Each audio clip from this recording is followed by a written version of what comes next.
नमस्कार फ्रेंड्स, आपका स्वागत है मेरे चैनल भक्ति की शक्ति में। आज मैं आपके लिए जितिया व्रत की कहानी लेकर आई हूँ। लेकिन कहानी शुरू करने से पहले मैं आपको बताऊंगी कि जितिया व्रत क्यों मनाया जाता है और इसका क्या महत्व है। अगर आपको वीडियो पसंद आए तो कमेंट बॉक्स में जीमूत वाहन भगवान की जय अवश्य लिखें।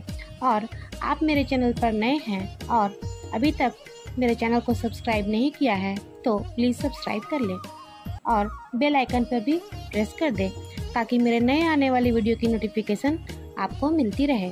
जितिया का पर्व संतान की सुख और समृद्धि के लिए रखा जाता है। यह व्रत निर्जला होता है, अर्थात पानी के बिना पूरे दिन उपवास किया जाता है। यह पर्व अश्विन माह की कृष्ण पक्ष की सप्तमी से नौमी तक अर्थात 3 दिनों तक मनाया जाता है। यह बहुत ही कठिन पर्व माना जाता है। जीवित पुत्रिका का व्रत महिलाएं तथा माताओं द्वारा संतान प्राप्ति तथा संतान की शुभ मंगल एवं उनकी आयु वृद्धि की कामना हेतु रखा जाता है। जितिया व्रत का आरंभ सप्तमी से शुरू हो जाता है। यह व्रत पूजा सप्तमी, अष्टमी तथा नवमी 3 दिनों तक चलता है। कुछ माताएं अपनी संतान के लिए यह व्रत निर्जला रखती हैं तो कुछ निराहार रखती हैं। पुराणों के अनुसार भगवान श्री कृष्ण ने उत्तरा के गर्भ में पल रहे शिशु को जीवन दान दिया था, इसलिए यह व्रत अपनी संतान की रक्षा के लिए रखा जाता है। इस व्रत को धारण करने पर संतान की रक्षा का दायित्व भगवान श्री कृष्ण के हाथों में आ जाता है। एक कथा के अनुसार महाराज जीमूत का विवाह मल्यावती नाम की लड़की से हुआ था।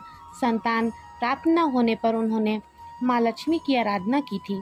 स्वप्न में माँ ने दर्शन देकर 16 दिनों तक व्रत रखने को कहा था।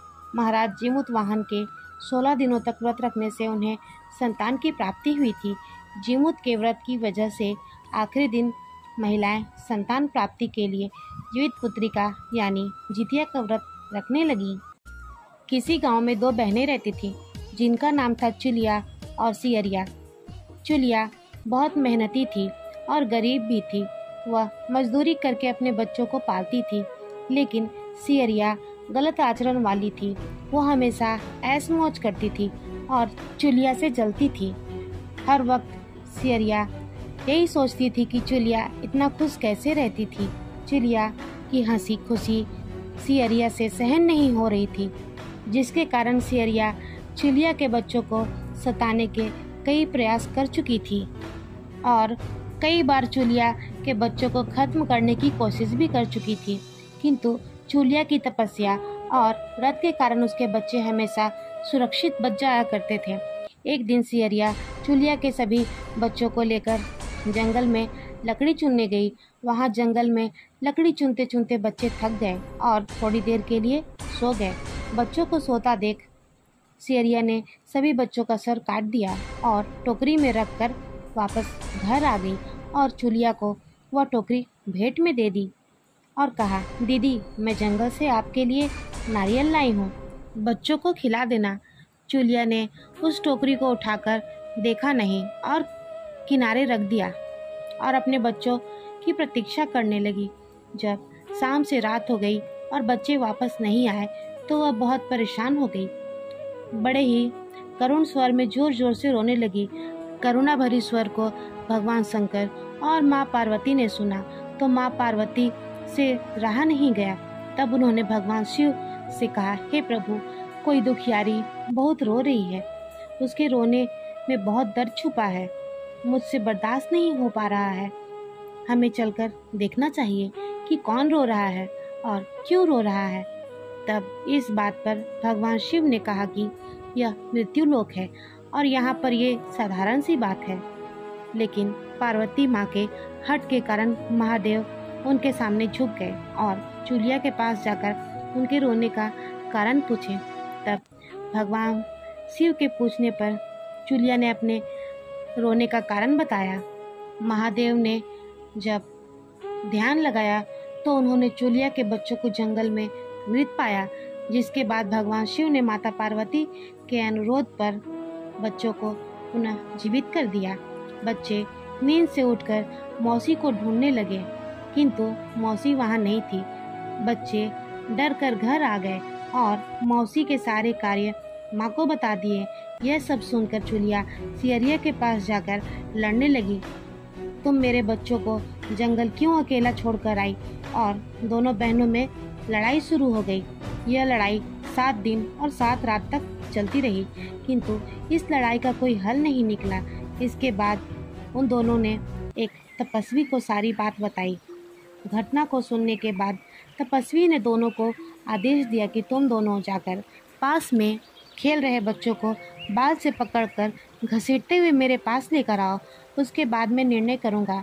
चुलिया बच्चों की माँ थी, उससे बच्चों की पीड़ा देखी नहीं गई। उसने महात्मा के वचनों का पालन नहीं किया, लेकिन सियरिया दौड़ती हुई गई और खेलते हुए बच्चों को बाल से पकड़कर खींच कर ले आई। जिसके बाद तपस्वी ने सियरिया को श्राप दिया कि हर जन्म में इसी प्रकार तो सदैव जलती रहेगी और दुखी होती रहेगी।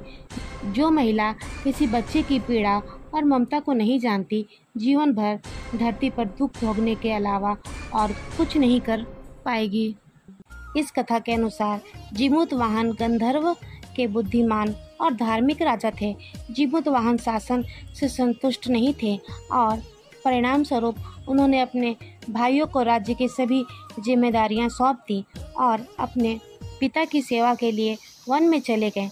एक दिन जंगल में भटकते हुए उन्हें एक बूढ़ी माँ विलाप करती हुई दिखी। वह बूढ़ी माँ के पास गए और उन्होंने बूढ़ी माँ के रोने का कारण पूछा। इस पर बूढ़ी माँ ने उसे बताया कि वह नागवंशी है और उसका एक बेटा है। एक शपथ के रूप में हर दिन एक सांप पक्षी राजगरुड़ को चढ़ाया जाता है और उस दिन उसके बेटे का नंबर था।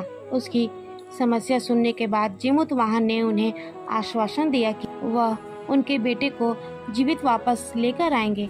तब वह खुद लाल वस्त्र ओढ़कर चट्टान पर लेट जाते हैं। थोड़ी देर बाद गरुड़ आते हैं और अपने पंजों में जीमूतवाहन को उठाकर ले जाते हैं, लेकिन गरुड़ को हैरानी होती है कि जिसे उसने पकड़ा है वह कोई प्रतिक्रिया क्यों नहीं कर रहा है।